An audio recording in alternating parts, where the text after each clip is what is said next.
in the police and other the music business. The operations officer often on the road. Are there situations where you have shut up dances? Yes, there are situations, yes, which I have happened to close off music. Because of the time factor? Because of the time factor. But Inspector Rowe also manages the career of his brother, former cricketer Saul Weatherman. Real friend gone in a life. Me success I show them up. Our kind of curse this from mankind. Not God them so evil. He has one foot in the police force and another foot in the music business. Yeah, sure. How does that help you?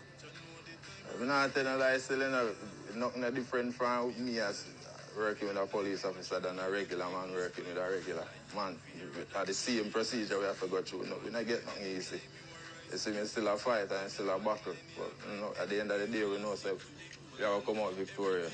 Weatherman's brother doesn't see any potential conflict of interest in also being involved in the music business. My role is, as a producer, is to see the talent, get them to voice whatever music they have and put it out there.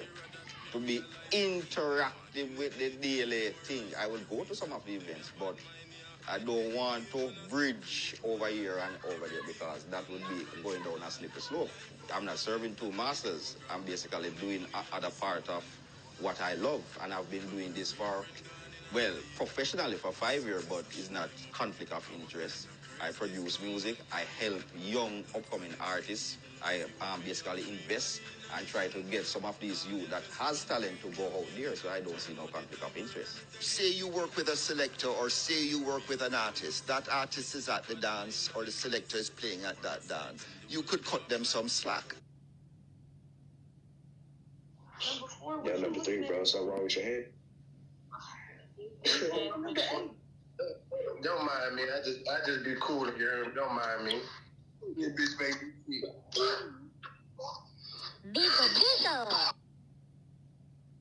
slack based on knowing them. That is why I love what you say. You could cut them some slack. You could.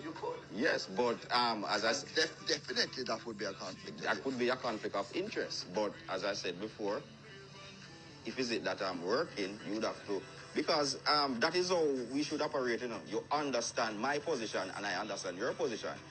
You know that I am an enforcer and the law do recognize that the party should be locked up at a particular time. And you know that if you play over that particular time, you might be in some trouble. So I don't really see any difficulty in that. Okay, one of the people you work with is your brother. Right. So say your brother is at a dance and he's the main event at that particular dance, but you had to shut off that dance. The dance would get shut off. What do you think? What do you think? What do you think, Anthony? Well, I think the option, if you have discretion, could be that you might cut him some slack because he's your brother. Yeah, I tried to pull a fast one. No, I'm not trying to pull a fast one. I'm saying you have the option in a situation like that because this is somebody close to you to do what it is you want to do because you can exercise discretion. Well, as I stated before, that discretion can be used by any police officer depending on the situation. I understand. But I won't go that road. Down that road. Have you ever heard of situations where policemen are paid by promoters to ensure that their event is allowed to continue? Well, I've heard it in the grapevine, but I can't prove it. But you've heard it a lot. I've heard it, but I can't prove it. Promoters hiring policemen as security, private security, for dances and for events. Doesn't that happen? It probably does happen, but I am not a part of that. If is it that it is not in conflict when they are supposed to work their normal schedule and they have the necessary time, well, I think they could probably get some leeway. Not much leeway, though, come midnight on weekdays or 2 a.m. on weekends. But some careful not to point fingers at the police. Yeah, because them say at the roads, and you can't point finger upon the police. You have to point finger upon who set the roads. And I mean, them need to change the roads. How badly is it affecting business for you? It affects business, not for me alone, for each and every one. You know what I mean? Because dancehall, everybody gain from dancehall. Corporate Jamaica, and also people in the streets, and also we as DJ, and also the artists them. Can't the Jamaican consumer learn to come out to a dancehall earlier, start earlier, and end the curfew lock-off time? Well, it can't work so. Because things and time change. Back in the days, we used to use vinyl, like a record.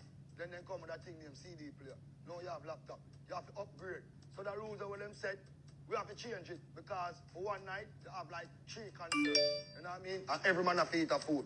You know what I mean? When they say 12 o'clock, a man come from work, reaching 9 o'clock, and say my whole arrest. By the time he wake up at 12.